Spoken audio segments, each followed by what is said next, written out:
What's up, everybody? In today's episode, I sit down with Joe de Almeida, former director of water and technology at Oxy. Joe made his mark on the industry starting at OxyChem, managing global strategy and specialty chemicals. Joe's career has led him to currently sitting on the board of directors at Produced Water Society. His knowledge and insights are so well recognized that he's become an extremely credible moderator and contributor to several energy organizations. One of the most amazing parts of Joe's career to me is his ability to surround himself with not only extremely intelligent people, but also his off-the-charts EQ, help attract like-minded people who want to build meaningful teams and have a lasting impact on the future of this industry. I can't wait for you to hear his story, so let's get right into it. All right. Hey, Joe, how's it going? Oh, it's doing great, Rob. Glad to be here with you. Yeah, no, I really appreciate you taking the time to come on. And I was just in the first couple conversations we had leading up to this, the more I thought about, and prepared for the episode, I was getting really excited because you're really one of the first guests I've had on where we can kind of get the full picture of a whole, successful career, from start to kind of medium finished. I know that we'll get into it, but being in sort of a marginal state of retirement right now, but still being super active in the industry. So yeah, I think I'm really excited to kind of hear where you came from and how you got to where you are now. Well, since I'm one of your early people, I'll be trailblazing along with you. Exactly. Yeah. So let's just kind of jump right into like that early context as far as the younger Joe being interested in school. Was like the STEM field or sort of the technical field something that always jumped out at you, or is that something that you just kind of found yourself in, as you developed through school? Well, it is kind of fascinating. Some of us have backgrounds that we feel strong in, like math and sciences and things of that nature. And I was always interested in chemistry. I started pursuing the chemistry route. Actually, I almost went to be on to be a chemist. Well, to be honest about it, chemists don't make a lot of money, but chemical engineers do, to be honest about it.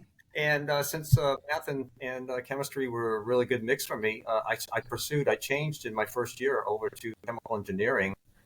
And from there, I found it to be a very tough curriculum. And I knew it was a type of discipline that would take me away from home, but I was okay with that. My family wasn't, but I was. And so I started out as a chemical engineer actually in a lab, and then moved into operations and went on to get my business degree. So everything lined up in a very, very nice way from the standpoint of chemical engineers were in demand when I graduated. You could do a lot with chemical engineering. You can go into medicine. One can go into biotechnology, which was in existence at the time. It was just starting when I graduated. But petrochemical, you can go into petrochemical plants or chemical plants. And so it was a great ride. And I found my forte to be operations during that time frame.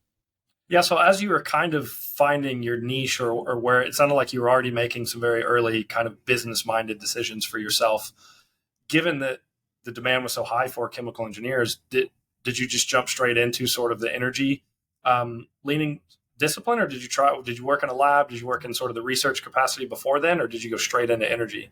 Yeah, goodness no. Energy, since I grew up in Massachusetts, was not a prevalent or common industry. So in New England, you won't find too much along those that route of opportunities. It really happened for me by really accident, where I started working for a company that had a division that was a chemicals division, and it had a core also in oil and gas. So Occidental Petroleum actually owned our chemical division. And the chemical division, for those that have been around for a long time, was known as Hooker Chemical. And if people were around a long time, they would know that Hooker Chemical was the birth of RCRA regulations due to Love Canal up in Niagara Falls, New York, where the past practices of the chemical industry really wreaked some serious damage to people in the community. And there was that's a whole other story that if you ever want to have an interview with me and chat about that, it's an interesting one. But I don't know how I got into that specifically, but as I continued to go on with Occidental and the name change to Occidental Chemical, there was a change in the company that allowed for, I want to say, transfer over to the oil and gas division. And I did do that later in life. So I did not start out in energy. And it was an opportunity that I took advantage of because of a strategy change in the chemical division that I was grateful for, because all my skill sets lined up nicely in the water side of oil and gas to be beneficial to the company and to me. Right, right. Did you have people that you were kind of, I don't want to say following, but like your colleagues and peers at the time? Did you have, were you trying to kind of emulate someone, a path of either like a manager or someone else that you saw, or were you just kind of winging it and just saying, yeah, that sounds like it's a good fit for me. I'm just going to make the leap. Um, I would say that I wasn't as fortunate to have mentors, if you will, going through my career. When I started out in the chemical industry, I realized that there would be a benefit to getting an MBA. So I did pursue that. And many people did, and to some degree still do. But I had a dual interest. I had an interest in operations, and I had an interest in business. I was faced with a difficult decision. After I got my MBA, that could be valuable inside of operations, and I could continue to go on and get the dream job at the time, which would be plant manager. Or I could, as my colleagues that were in the operations side called it, I could go to the dark side. The dark side being business and sales and marketing and things of that nature. And I knew there was more risk in that pursuit of that career, but it was where my heart took me. And it was hard because my forte in operations was troubleshooting. I was really, really good at it. And actually, that was it was my mechanical aptitude that showed up in my resume coming out of college that got the attention of some of the management. Because chemical engineers, when we graduate, not a lot of mechanical aptitude in chemical engineers when they graduate. There's a lot of book smarts, there's a lot of theory, there's mass transfer, you name all the courses. But having a comfort with mechanical is not in everybody's forte when they graduate. So for me, truly a difficult decision. And yes, I did go the business route. It wasn't easy. Chemical engineers often come out of school thinking, well, they're pretty smart and they know everything, and the business side doesn't have skill sets.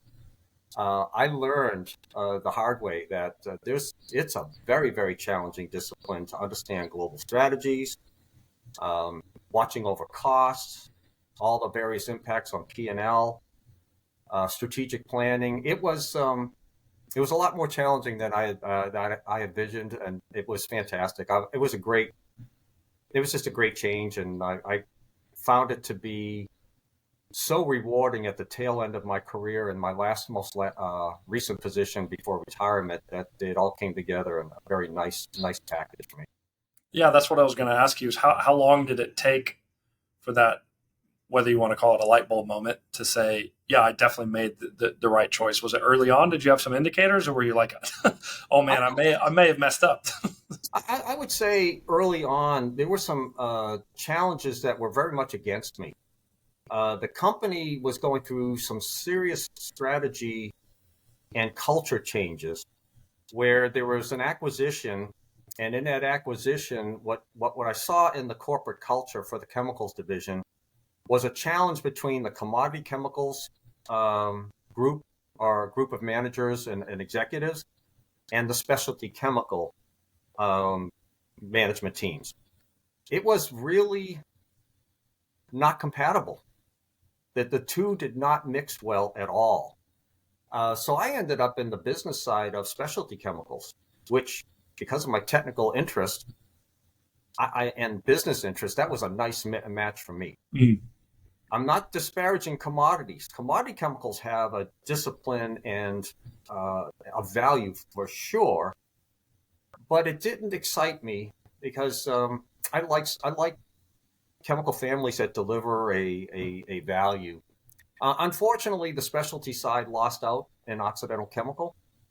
And as time went on, even though I enjoyed what I was doing, getting to travel to other countries and experiencing other cultures and negotiating contracts, whether it was in Korea or China or India, I really enjoyed it. It was hard, uh, but I really enjoyed that.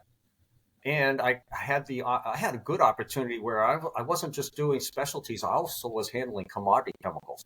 So I'd say the light bulb went off twice in my career.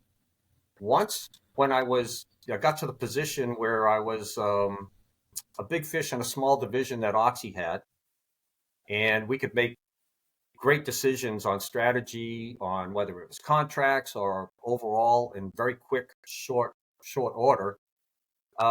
Versus at the tail end of my career when I left after specialties kind of fell apart at Occidental Chemical. Um, I ended up in a transition where I went from chemicals to power and then to water.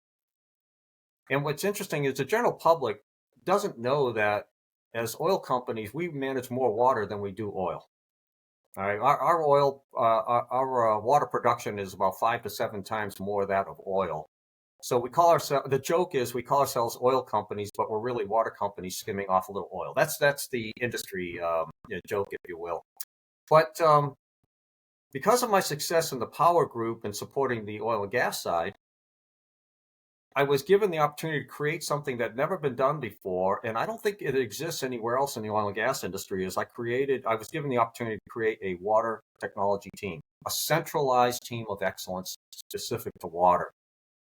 Why that is the second light bulb that turned on for me is I was now engaged with technology that was going to be improving the separation of oil from water, or it might be using DNA sequencing of all things to determine where the water was coming from and the oil was coming from in the formation, about wells that were talking to each other, recycle of water for fracking purposes, things of this nature.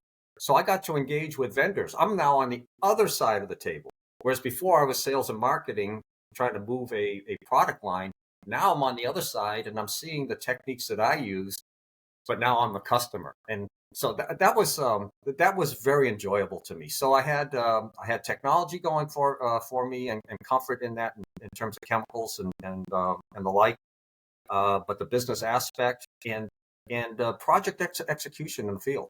So that was my second light bulb, and I still I'm still thrilled at the team that I was blessed with the opportunity to create. It was a high IQ and EQ team, and I still talk to them today. Yeah, I love how you framed it earlier, where you said your transition kind of happened either because of or just at the same time of like corporate enterprise, like restructuring, re-strategizing. So, and it sounds like also those light bulb moments happened as a result of that, like Did identifying the need for something like a center of excellence and a team that you're building. So, do you think that those things, how much control do you feel like you had over those things? Or were those decisions saying, well, this is where things are moving, so I need to do this? Or were you going, no, these are proactive things that I want to kind of take on and accomplish? It's a great question. So there's two different answers to that depending on which light bulb. If I go to the earlier light bulb where I had the opportunity, and sometimes it's just being in the right place at the right time. One's I don't want to call it garbage, but one's garbage is somebody else's gold. Mm. So if you recall, I came out of a company that was very strong on commodity, and the power rested within commodity chemical management. And there was an effort to explore specialties in a bigger way. I was in the right place at the right time, and I got to do a lot of what I had dreamed of, and that was managing businesses and strategy and looking at the competitive products, finding out what our competitive advantages were, and how to prosecute those. Um, the one with water was totally different, and it's worth sharing. I was asked if I would take on this role as director of water strategy for Oxy, and to be honest about it, they didn't really know what they wanted. And I know that sounds bad, and I don't mean it to be that way because executive teams have a lot on their plate. They knew they wanted something done with water. They knew they needed something done with water. Recycle was one of them, but there were so many other aspects that what happened was I had to plow my own way. I had to figure out because I didn't have a team. It was just me, and I had to figure out how I fit in this new role, and that's not normal. That's not normal, right? And I latched on to at least one other individual, and I realized Oxy had a very serious need, and so did the rest of the oil and gas industry, and that was driving recycle of produced water for fracking purposes so that we could reduce our usage of fresh and brackish water. And fresh is precious to society, right? I mean, when you think about the Permian Basin, we are operating in arid areas. The reservoirs there are depleting. And to think that we would take fresh water and frankly destroy it for the purpose of fracking that just wasn't sustainable. So we were looking at ESG before ESG became a thing, right? An acronym. So when I had tremendous success, and it was all ad hoc, informal, driven. But I brought in technology that drove our recycle in New Mexico to 25 million barrels, and it was just something that hadn't been achieved before. So, in a given year, that was pretty impressive. And I was asked, "What more can you do?" And I said, "Well, how about that team I never got?" And so I started out with a team of 4 direct reports, and then ended up with 8. And we really developed a capability that I don't think there's another oil company with it today. That centralized center of excellence that I was looking for, that was a center that had to understand all the technologies that were available for the different aspects of water, whether it was separating the oil from the water more effectively, whether it was the DNA sequencing, which just happened. I happened to come across at a presentation at a water conference and found the power of that. And we're only scratching the surface of that to a large degree. Going forward, there's all this produced water that will always need to be disposed of. And I pursued very early on, and I'll give credit to she wasn't our CEO at the time. She is Oxy's CEO. She challenged me. She said, "Okay, you got all this great success with this recycle of produced water. What are you going to do with the water that's left over? What are you going to do with the rest of it?" And I had to think about it for 2 weeks. And I did, and I did some calculations about all the salt that's in the water, what can be done, how do we proceed. And to make a long story short, I ended up with my team coming up with a design. The patent has been filed. The prototype is operating as we speak. It is the largest prototype that is designed to handle 800 barrels per day feed. And what a success story. So if you think about the light bulb, that second one that I was talking about, I had to plow my way. I had to create many jobs of what you create out of them. They can be defined, in the paragraph of job description, but truly, and I share this with many people that I know going through their careers, you find your way to maximize value to the company, and at the same time you're maximizing your value as a person as you're going through your career. So there were 2 light bulb moments specifically, and that last one was one of the most exciting. And I dare say that the other program I proposed, and you need to be a visionary as you go through your career. The last program associated with that desalination was a program to plant crops on Oxy's property with that distilled water from that thermal unit. And all the plans are underway to do that today. And that's incredible. The main thing, but and it is known. It's not widely known yet, but to think about, we could talk about taking that produced water and extracting some water for social beneficial use in arid areas where we operate, but to actually do something with it and prove it safe. That's I left on a high note. I really did. It sounds like it. Now, what's that feeling like? That even though that's that accomplishment is in your rearview mirror right now, but you still get to see it develop and change and still have an impact today. What's that feeling like for you? It's something I thought I'd never experience. And I don't know that everybody gets to experience that in their career. These are game changers for society and for the company. To go out on the high note, and to be honest with you, it was 1 year sooner than I really would have liked to, or maybe two. But there were some family situations pulling me to Pittsburgh, Pennsylvania, which is where I am as I speak to you. Um, I knew that I had built a team that could carry on. So, yes, there's a tremendous amount of satisfaction. There's a tremendous amount of, gee, I wish I was still there for that, for that actual delivery. But I know what we've accomplished. I know where it's going. I'm still in touch with my old team.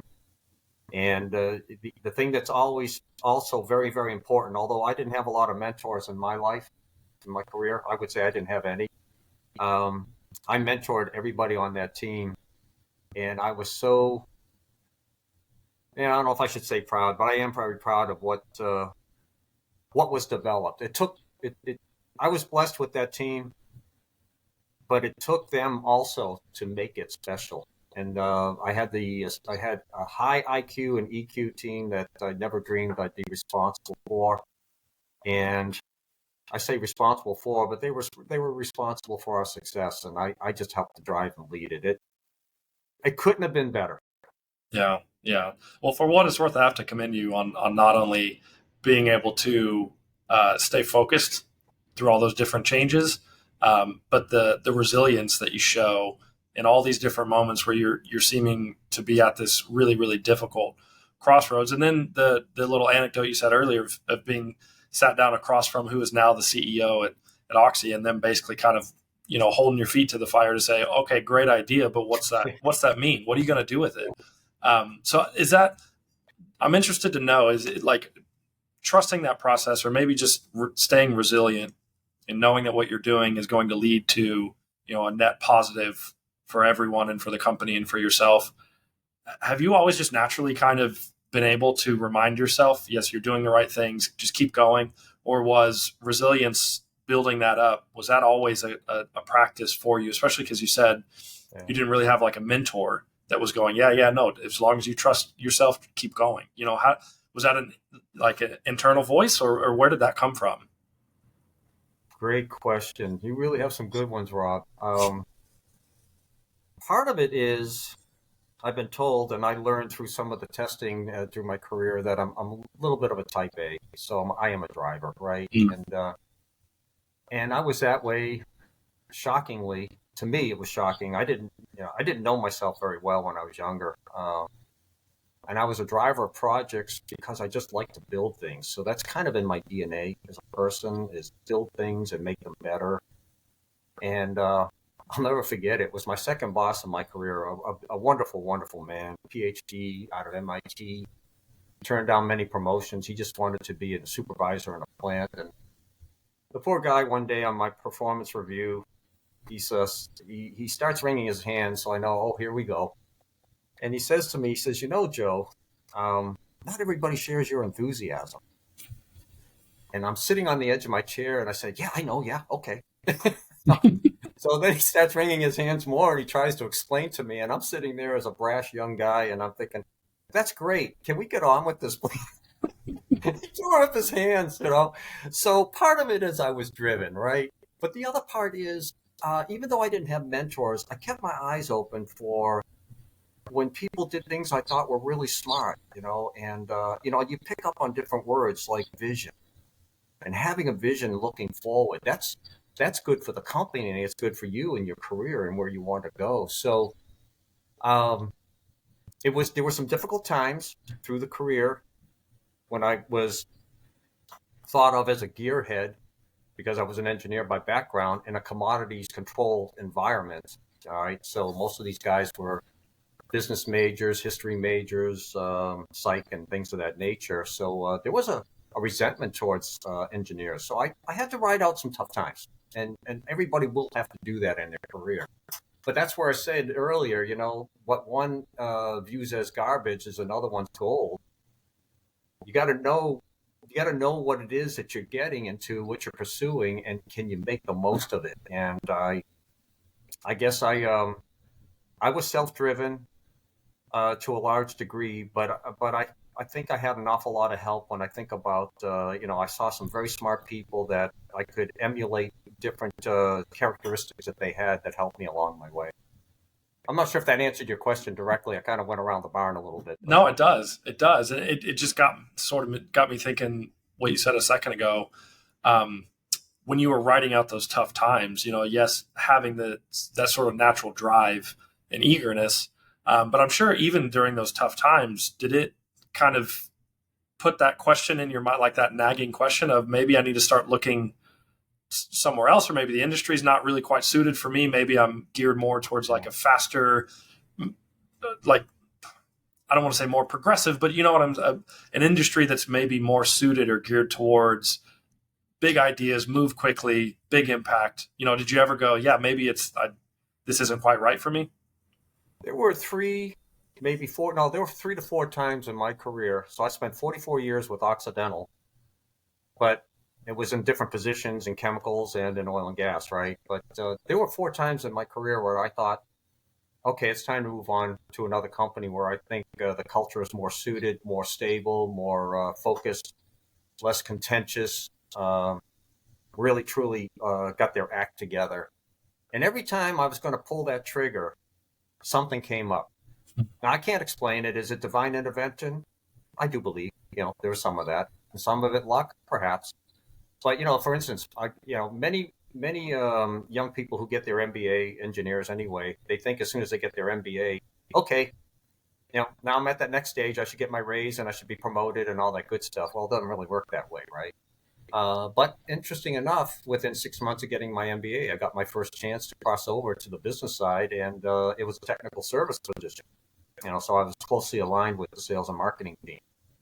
Another time when I was, say, in Pittsburgh, and I saw what was happening with the specialty chemicals and how Oxy had negotiated the acquisition because they didn't have management control. That was a tough time too, because I was there under contractual obligation by the company we were buying. Strange situation. I had to resign my employment by Oxy to be with this firm temporarily, and by being there as an outsider, I was considered a spy, and I was treated as such. So that Right. was a time that didn't go so well, and I was about to leave, and then all of a sudden, Oxy took the whole thing over, and then so every now and then there are opportunities, and I'm not saying I did the right thing staying, but I've got no complaints, and I thoroughly enjoyed where my career ended at the very end. And as I said, there was two other times where I almost left, and things just new opportunities came up. So it was an interesting ride, and it was a great ride. Do you wish that more people, I don't want to say have the same outlook as you? I don't think you come across as that, as a presumptuous kind of person. But do you think, just to reference what you said, is in certain situations you can be seen as a spy or you're hostile or what? I think just within the industry itself, it's still competitive. There are finite companies competing for finite resources, and everyone's trying to not necessarily get one over, but get ahead of their peers. Did you ever have these kind of moments where you're looking around, because it sounds like you value not only high IQ people but high EQ people, to say, we're all just people around. We're all just trying to do our best. Were there moments where you found that really difficult? Uh, I, I'm reading into your question in a particular way. I hope I have it right. We are people, and we're going to have type A personalities. We're going to have type B personalities. We're going to have people that are insecure. We're going to have people who are perhaps overly confident. We're going to have people who are suited to management and others that are not. And along the way, there will be conflicts. There is, and that's the nature of the human race and humanity, right? And even in my final tremendous success stories. I won't tell you that it wasn't. There weren't some difficulties within the organization. There's envy, there's jealousy, and in hindsight, in the rearview mirror, I there were some things I would have done differently to react to some of those that would love to just take the credit of somebody else or somebody else's team, and you really got to not worry about it. It's easy to say when you're in the shoes and you see, and it doesn't matter if it's you or your team, and you see and you know others are trying to take the glory for what has been accomplished. You just got to stick to it and have your principles, have your spiritual house in order, have your foundation. And we're not going to turn this into Bible 1 and 2 conversation, but I do believe spiritual health and spiritual whatever one's spiritual affinity is and alignment. I think that's important, and it keeps you balanced. I know there's also times of stress where sometimes not the best come out in people, or the other side of it is that people push themselves beyond what they should be. Anybody can do 120%, but they can't do it every day. All right, so there is an awful lot to humanity and managing and interacting with others that can bring out the worst in people, and it can bring out the best in people, and that will always be the case from day one. It's fascinating. My boss's boss, when I got hired in 1980, I'm going back, and there were no dinosaurs, but that's when I got hired. All right, at that time, my boss's boss said to me one day, and he was a very bright man, 4.0 chem engineer, 4.0 MBA, extraordinary man. And he said to me, Joe, you're going to find the hardest part of the job is people.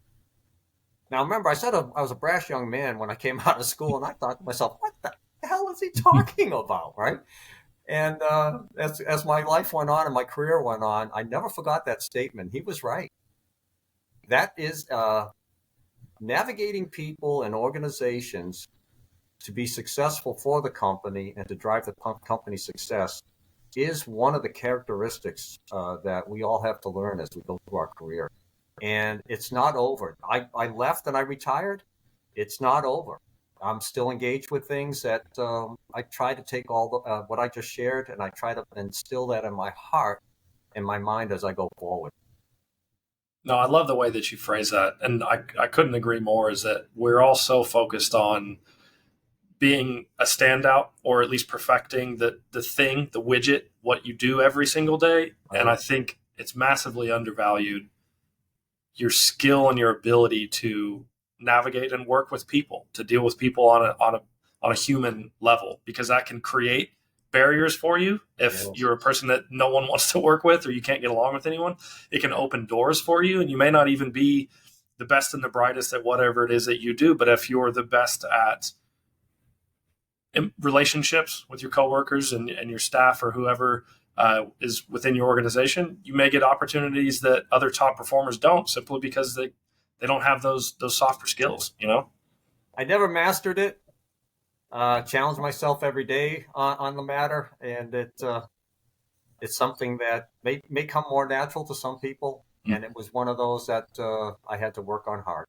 Yeah, I want to ask you a 2-part question on that. Is I think one of the most important aspects of perfecting those sort of softer human skills, if you will, is navigating conflict, as you have to be comfortable with conflict, and you have to do conflict in the right way. I guess the first part of the question to that is that something you're good at? Is conflict something that you don't mind, or that you shy away from? Or so long as it's conflict managed in the right way, you're willing to embrace it? And then the second part of that question is, if you could look at someone's career progression and plot it, and then overlay conflict on top of that, do you see conflict happening more at the early stage of people's career, sort of at that mid stage? Do you see a direct correlation as your seniority and expertise goes up? So does conflict with other people? What I'm interested to hear your take on that. I'm going to take part 2, and I might need to come back on part part 1. Conflict management is very, very difficult for some people. when you're driven and you want to get to somewhere, and you find that people putting up barriers, and if they're not putting up barriers, they view you perhaps as a threat because of the success that you've had, or they view you as, well, I now have a new responsibility. I'm going to take what these people know, and I'm going to make that mine. And then I've got the ears of the executives. So there's so many very, very different conflicts you can have. But the thing is, I'm going to bounce between one and your first and second. The thing is, that's interesting is you find early in your career, you find that conflict pretty quick. Mm. But what's fascinating is you're earlier in your career, it's not as significant. You're just an engineer starting out of school. Even if you're 2 or 3 or 4 years into it, you're learning about this thing, but it doesn't necessarily have a tremendous impact on the company because of where you are at your level. It's much, much more difficult and different when you're now into the latter part of your career. You might be a director or a senior director or a VP. And now, that pyramid is getting like this, and the conflicts seem to be more intense. And it's intense for a lot of reasons. One is you're at a higher level now. You might even have job risk by standing out and taking a position. If you're not in a good culture, a good company culture, that risk can be very, very real. How others are selling themselves, either they're yes men. That does exist. They haven't gone away. It's 2025, and there's plenty of that around. That can invite conflict because there's a jealousy towards these people who have the ear of somebody higher up. And here you might feel like, hey, we're doing something substantive here. And it's very important. It has greater impact to the company. Now you can be very passionate about what it is you're trying to drive because you know the value to the company, and then you're being sabotaged elsewhere. That wraps up into the previous part of the conversation, but it exists throughout the entire career. And as you climb up in your career, my opinion is it becomes more significant, more difficult, and it can impact the well-being of managers as they're climbing up through their career. And that's why different tools are necessary. Self-reevaluation of how to go about these things, spiritual health, mental health, whether it's yoga or meditation or things, there has to be a balance in life as to weather those storms as you go through your career, because they become much, much more intense. I hope I answered your part 1 and 2 together there. No, you did. Yeah, you did. Absolutely. And I think you're absolutely right. Is it may not necessarily be about the amount of conflict that you face. It's just that conflict is ever changing, right? Like you may face conflict when you get in your job, but is it really going to affect the bigger picture? Probably not. You may, for a while, hate going in every single day because your new coworkers don't like you, or someone wanted the role that you got. There's any kind of drama in politics that could go on, but like you said, it may be very low stakes conflict. It can happen. And I'm a firm believer that corporate culture is extremely important. A good, strong, healthy corporate culture is one that will squash that. All the bad approaches, the selling up as opposed to what's necessary for the company, cohesive executive teams. That would be a perfect world, and it doesn't exist, right? So every company's going to have that, and the larger the company, it'll be in different pockets. So it's good to understand the culture of the company and determine for yourself as time goes on, is this what I want to be part of? Do I want to go elsewhere? And those are some of the decisions I had to face as I went through those 44 years. What advice, maybe if any, or suggestions would you have for people who are trying to identify truly what the company culture is? I think in today's world, especially just starting out, even going through long-winded interview processes, multi-stage interviews, you may meet several stakeholders, you may meet several different managers, and at the end of it, you're still not quite sure, what does this company value? What are they all about? It's all these interviews are just buzzword salad. It's like, what if, like I say, any advice, if any, to people who might be trying to figure that out? Absolutely. And I wish I had known this when I was younger, because today you get a lot of information about a company in ways that I just didn't know about and may not have existed. Earnings calls. If you're going to be joining a company, earnings calls get you an insight into the executive team and how they speak. And then you have to do your own research.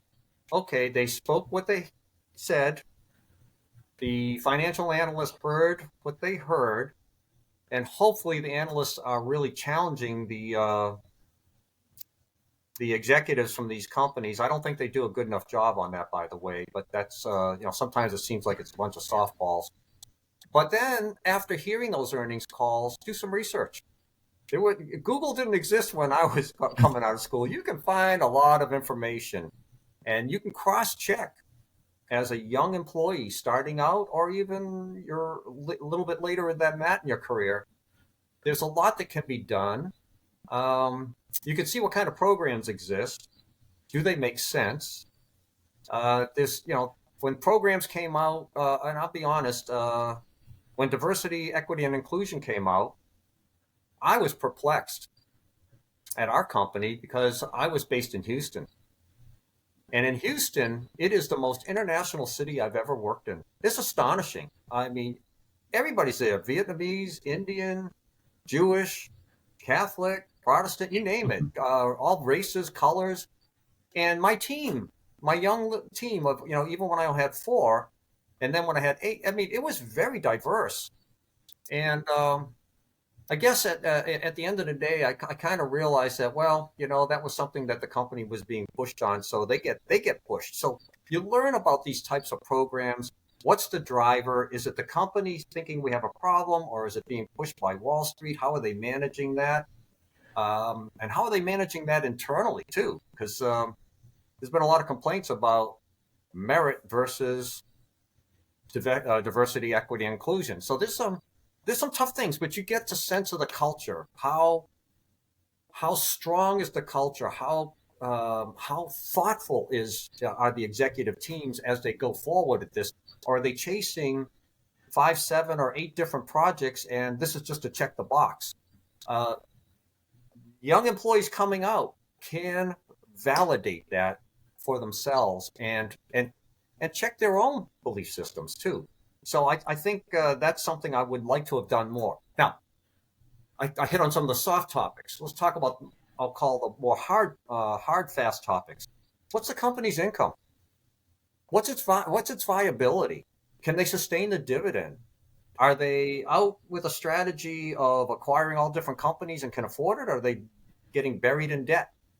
Occidental has an interesting history. That could be a whole other conversation, of potential bankruptcies a few times in its years. But every company that I mentioned Oxy, but a lot of what I share is true about the industry, whether it's oil and gas or industry in general. Strategy and vision of the executives are very, very important. And if they can't focus, if they're not making intelligent decisions, and you can see that as a young person, or you can talk to people and ask, does this make sense to you? So I guess what I'm trying to say is, early in my career, I wish I had the vision and knowledge to look at culture and strategy and vision, to know that I was working for a company that was going to be viable long term and that I could grow with. But then again, if I knew some of that stuff, I might not have had a 44-year carear at Oxy either. Sure. Yeah. If you did, it's almost like if you could go back and then ignore your own advice.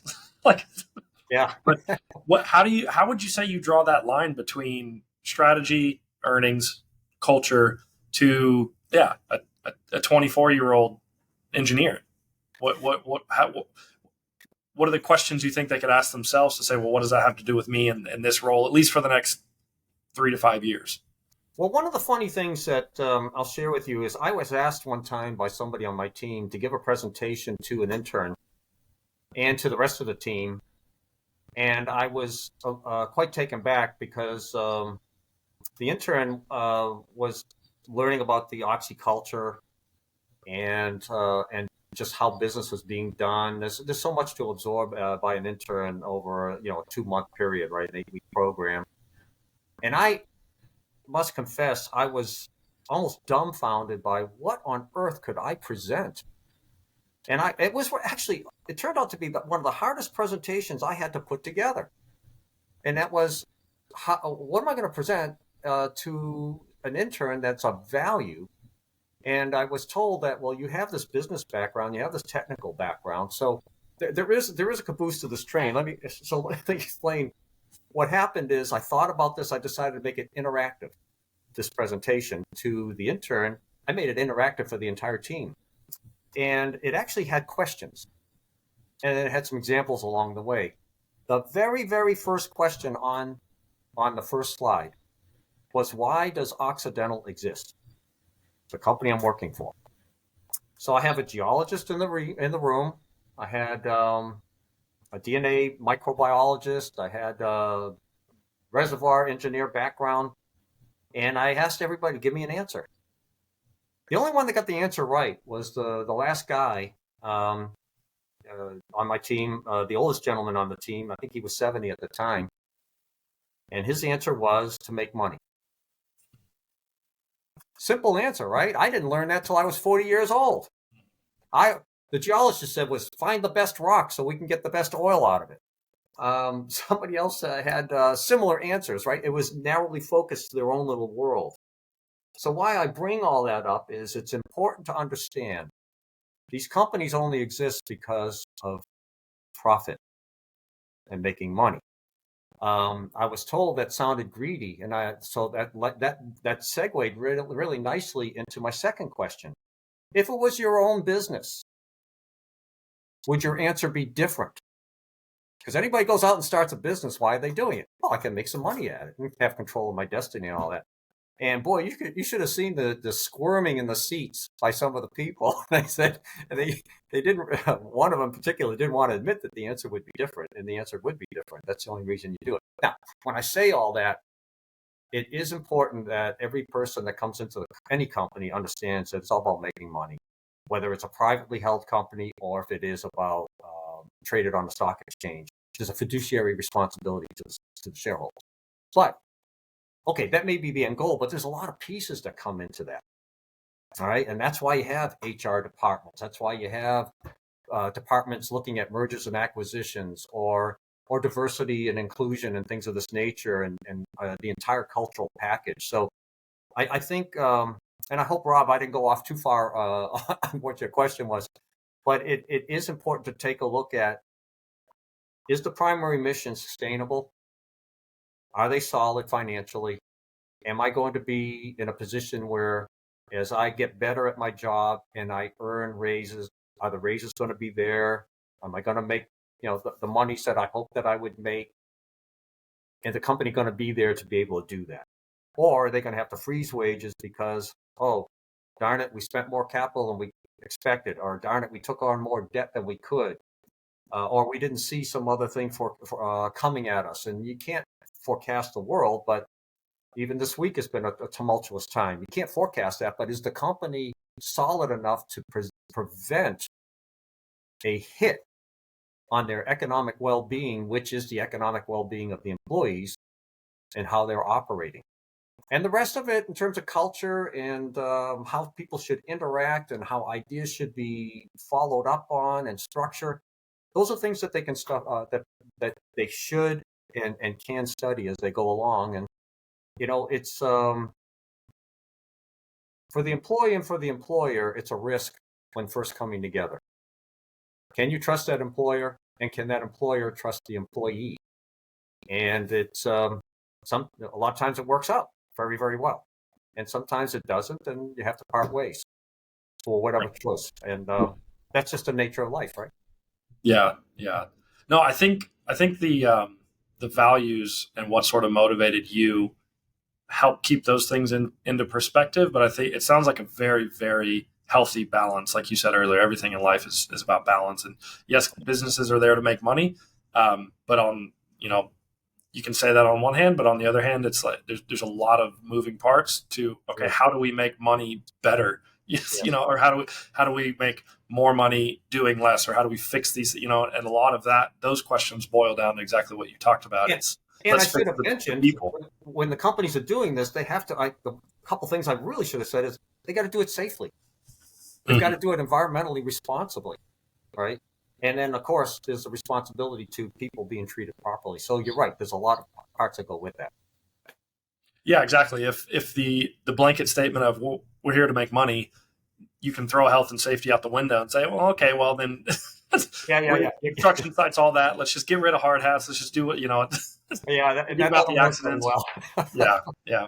Well, so how do you think? Because obviously, everything that we just touched on were sort of the tenets and the key elements of what sort of drove you through a very successful career, and again, very commendable that you found so many different areas within the same company, so to speak, That's right. to explore new things, to try new things out, to try to make your mark. So now that you're kind of in, we'll call it this next chapter of semi-retirement, pseudo-retirement, whatever you want to label it as, how do you think you're going to take those things and translate that into what you're doing now and how you're like the things that you're getting excited about, getting involved in now and for however long that's going to carry you, whether it's the next 5 to 10 years and go, okay, that's enough, or however long you want to keep doing it. It's fascinating. I mentioned earlier in our conversation that I was always interested in technology and I was always interested in business. And I was very fortunate to come across in my most recent position, specific to water, companies that were startups, two in particular. One has invited me to be on their board. Now, that sounds very impressive, but big fish in a little pond is still a little pond, right? But it's a startup. You get to know people, and in this case, I did maybe what I was talking to you about earlier. I assessed culture, I assessed sustainability. Um, I felt really good about the quality and of the character and the people and the technology. I had to apply that in my judgment as to whether or not I wanted to be on their board. And I'm on their board at this point, and I'm able to take a lot of my background and expertise and guide them. And what's funny, Rob, is that sometimes we're really good at things that we just think everybody else knows how to do and take it for granted. And I guess I'm very happy that after 44 years, I realized that, wow, I'm actually already being of value to these folks as they're moving their companies forward, their company forward. Now, the other one is an interesting startup with a technology that is extraordinary and is proving itself very, very well. And I've been helping them out too. I'll probably have a more formal role with them in the future. I've been asked to have a formal role, and it's the same thing all over again.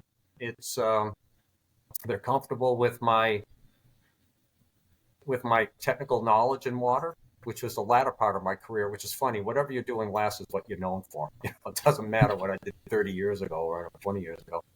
But there's been a lot of respect and an opportunity to assess both of these companies in my time, and I've continued to be able to serve them as I leave Oxy in retirement. And as you said, quasi semi-retirement. I've told many people, I like to garden, but I'm not going to plant vegetables in retirement and do nothing else. I was just glad to be able to apply business and technology, which has been my passion throughout my career. So it's exciting, and I'm still looking at other opportunities along the way too. And I'm on the board of a volunteer organization, Produced Water Society. It keeps me engaged, and I'm enjoying that as well. I want to get your thoughts on maybe a little bit of maybe an assumption on my part that may have led you to these opportunities now is the value of building a network along your career. Are these opportunities that you have now, are these people that you knew throughout your career or sort of knew of? Right. And where do you think younger people going through and navigating their career should sort of place that on the hierarchy of things that they want to get good at? Yeah. It's interesting, Rob. Such opportunities didn't present themselves earlier in my career, nor would they. where I was managing businesses or, getting into other technologies. And I wasn't really looking for them. I really wasn't. And, I had a career that was paying me reasonably at the company, and I was happy with it. Uh, but this is, some things just happen, whether it's divine again or whether it's luck or chance. These two in particular came out of nowhere. Our team was always keeping our eyes open for technology. Um, I just it is important to have your eyes open, especially if you know you're going to be making a change. I knew I was going to be retiring. I retired probably 2 years earlier than I was originally planning, but it was the right time. It really was. And I guess I had my eyes out and my feelers out about a week, I'm sorry, a year to a year and a half before leaving. So to some degree, it was by luck, and to another degree is people already got to know me and they had a need, and I had a need. So it just kind of sort of happened. But I think it's hard to be having that vision as you go through your career unless you are committed to you really have that entrepreneurial spirit that you want to leave the comfort. Now this is a big challenge. When you're working for a big corporation, you got that comfort of your 401k, your health coverage, your dental coverage, and these are things that you have to give up if you're going to go out on your own. In my case, the timing was right. I was leaving and it was retirement. So for me, it was more opportune and proper. So it's a difficult question to ask that you ask and to be able to answer for younger people. But I have seen younger people with that entrepreneurial spirit leave. They left good paying jobs. And some of them I think were very successful, and some of them I'm not so really sure. I'm not sure. Yeah. Well, I think you can make the argument too that having the entrepreneurial mindset or drive doesn't always manifest in leaving and starting your own company. You said earlier that, even within your own business at some time, some point, the conflict and conversations and the ideas that you're presenting is basically putting your neck on the line and your Yeah. job sort of at risk. And I don't think that if you didn't have an entrepreneurial mindset to say, yeah, I'm going to back myself, I'm going to take a risk, and it could either have a huge payoff or it could all fall apart, because you could easily just, like you said, in a large corporation, just settle into, I'm just one of the herd. If you show up, do your Yeah. job well, and you go home, like you say, you got your benefits, you got decent pay, you got family at home, you're fine with that. Right. Yeah. And I thought that was one of the things that's always important for a manager is yeah, there are people that would be just satisfied, being very comfortable in their job and not necessarily rise to their highest capability. But if the leadership is excited about what is being done in the team and brings everybody together, even those folks can rise up above. That wasn't a question you asked, but I have seen on a positive side that, well, as you and I know, there's nothing wrong with that. Um, Mm-hmm. but those people can be very, very excited about their job as well. It matters. What is it you're trying to do, and what kind of team are you trying to build? No, exactly. You can have people, let's say in a payroll capacity, and they Yes. want to show up every day and they want to do their job well. Does that mean that they want to go start, the next greatest big payroll software company? Probably not, but they Right. go, no, I respect my job and I know it needs to be done well, and I'm going to, put all my effort into that. So there's absolutely value in people that have that mindset. Very good. Well, I wanted to kind of wind down and end here on a few maybe little more fun questions. Okay. I guess one of them, you have shared a lot of your insights and your knowledge just gathered based on your experience and everything. And if there is one, let's say this is the best piece of advice that will apply to all situations, but if there was one thing that you could just kind of leave behind, whether it's like the colleagues that you still keep in touch with at your old team or anyone, what's that one kind of piece of advice that you would want people to know?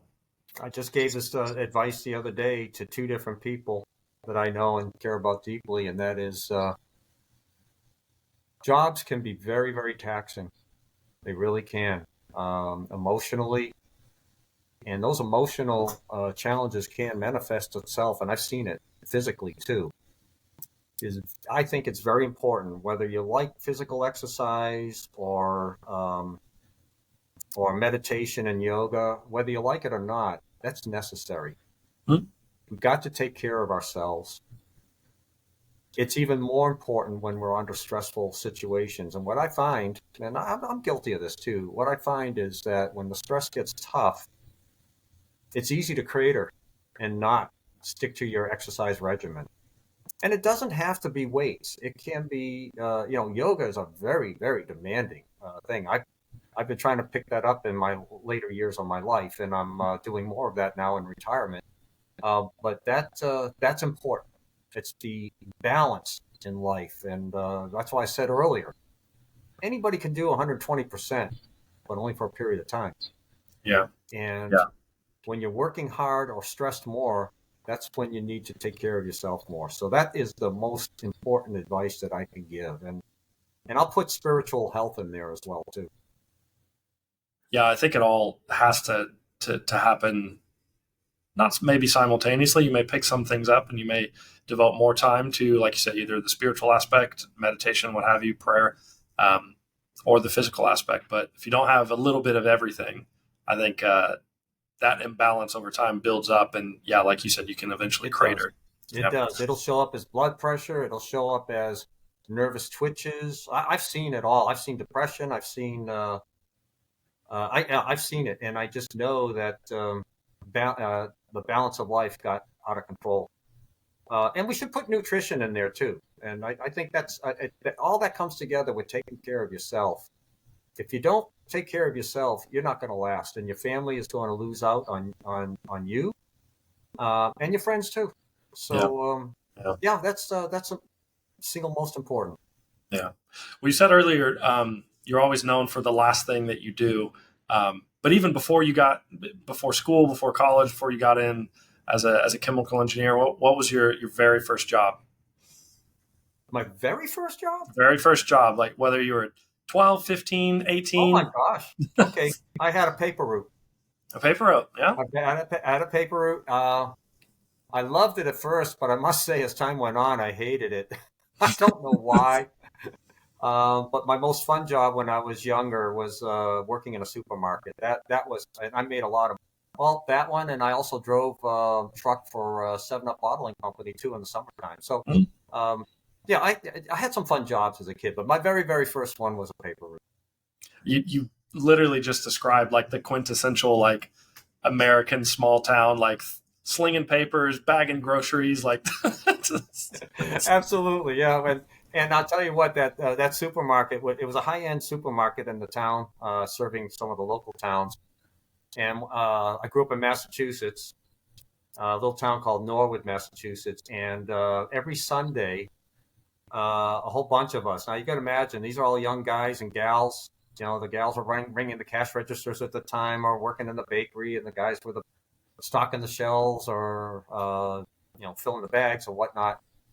But I'll tell you what, we had a lot of fun. Every Sunday we'd be down to Cape Cod and down at Horseneck Beach, and that was just a lot of fun. that's so cool. Some really good times, back Yeah. then. Yeah. Cool. Well, so what do you do? What do you do now to blow off steam? I'm following some of my own prescription, if you will. We moved from Houston to Pittsburgh, Pennsylvania in January. It's been hard retiring and moving at the same time, but I'm getting back into a very physically demanding routine, and it's called P90X. It was a fad Mm. back in the 1990s, I think, or Yeah, 2000, early 2000s. I I haven't told heard my that in a while. Yeah. Yeah, yeah, it's a demanding program, and I wake up every morning going, "Oh my God, what am I going to do now?" uh, and I told my daughter, I said, for me, it's P180X, and she knows me too well. She said, "Oh, Dad, what are you doing? Doubling down?" I said, "No, you don't understand. The 90 means 90 days. It's taking me 180 days to do it." So uncharacteristic of me, it's gone the other direction. But so I'm doing that. I've been reaching out to some old friends up here. I haven't played golf in probably 14 years. And there's a group I used to golf with up here, and the weather's still gloomy outside. But I'll be doing some golf, trying to. Hopefully, I'm not going to send as many into the woods as I have in the past. But yeah, I'm going to do some of that. I miss my bike riding. I used to ride 35 miles every weekend down in Houston. Wow. Wow. And the roads are more conducive down there. Here in Pittsburgh, it's hilly and it's tight and it's windy. So it's hard to find a place where I can do that safely. But I'm going to be looking into what the government put together was rails to trails. And these are old railroad beds that have been converted into bike trails. And apparently there's one that goes from Pittsburgh all the way to Washington, D.C. I don't know that I'll do that. It's kind of a long-term off maybe. But so bike riding, golfing, and physical, and also the yoga. Yeah. Yeah.